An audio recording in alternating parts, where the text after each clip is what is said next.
Hi everyone, welcome to See and Learn. My name is Aisha and in this video I am going to discuss control structures in C language. So there are three types of control structures in C language: sequence control structure, decision control structure and loop control structures. We have seen some programs of sequence control structures in previous videos in which line by line code is executed and statement executes in sequential manner. In decision control structures, depending on the condition is true or false, the decision structure may skip the execution of entire block or statements or even execute one block instead of another. In decision control structures, condition is used and depending on the condition is true or false, the decision is taken and the control is transferred to the program or in between the program. It skips some statements or it executes entire block.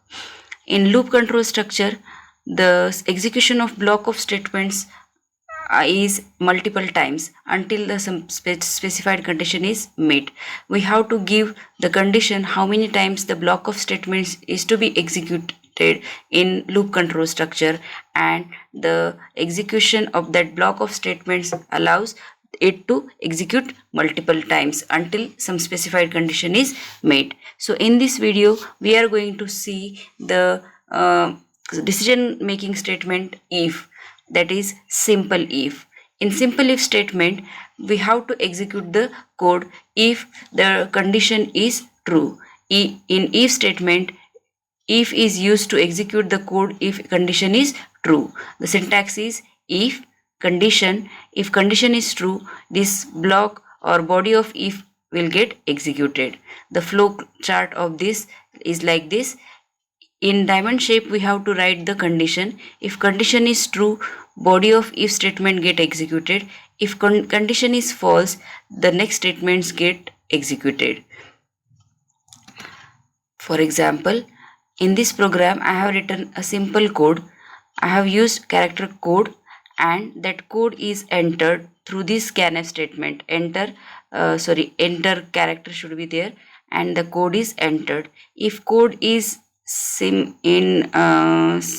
quote, I have written M. If code is M, it should print the mail. So this is a simple program of simple if statement.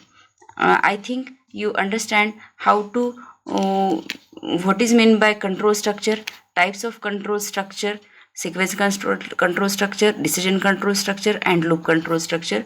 Again, what is meant by if statement, what is the format or syntax of if statement, how its flowchart is written, and a simple program of execution of if simple if statement. Hope you would like the video. Don't forget to subscribe the channel. Click the bell icon for more updates. See you soon in the next video. Until then, stay tuned, stay blessed.